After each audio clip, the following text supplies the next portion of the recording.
नमस्कार मंडळी. तुम्ही लहान असताना तुमच्याबरोबर कधी असे झाले आहे का? तुमच्या वर्गात कुणीतरी खोडी काढली आणि शिक्षा मात्र तुम्हाला मिळाली.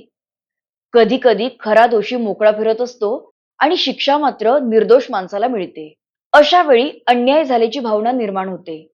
म्हणूनच आपल्या मराठीत एक अतिशय अर्थपूर्ण म्हण आहे. चोर सोडून संन्याशाला फाशी. चला तर मग या म्हणीचा अर्थ सांगणारी एक गोष्ट ऐकूया. खूप वर्षांपूर्वी एका गावात चोरीची घटना घडली. गावातल्या श्रीमंत व्यापाऱ्याच्या घरातून सोन्याचे दागिने चोरीला गेले.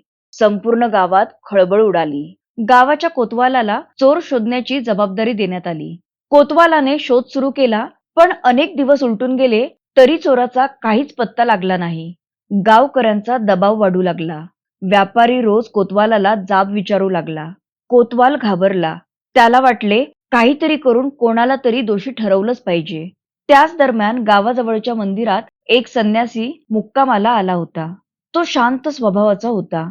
दिवसभर भजन पूजन करायचा आणि कोणाशी फार बोलायचाही नाही. कोतवालाने विचार केला, हा परका माणूस आहे, यालाच पकडूया. कोणताही पुरावा नसताना त्याने संन्याशाला अटक केली. गावात बातमी पसरली की चोर सापडला. काही लोकांनीही सत्य जाणून न घेता त्याच्यावर आरोप करायला सुरुवात केली. पण काही दिवसांनी खरा चोर पकडला गेला.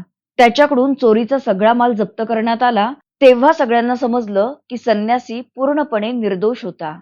गावकऱ्यांना त्यांच्या चुकीची लाज वाटली. मित्र-मैत्रिणींनो, जेव्हा खरा दोषी मोकळा राहतो आणि शिक्षा मात्र निर्दोष व्यक्तीला होते, तेव्हा आपण म्हणतो चोर सोडून संन्याशाला फाशी. म्हणजेच दोषी व्यक्तीला सोडून चुकीच्या माणसाला शिक्षा देणे.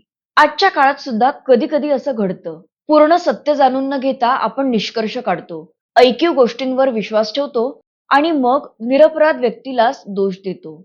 म्हणून कोणावरही आरोप करण्यापूर्वी सत्य तपासणं खूप महत्वाचं आहे. कारण अन्यायाची सर्वात मोठी शोकांतिका म्हणजे दोषी सुटतो आणि निर्दोषी अडकतो. म्हणूनच आपल्या पूर्वजांनी म्हटलं आहे, चोर सोडून संन्याशाला फाशी. धन्यवाद.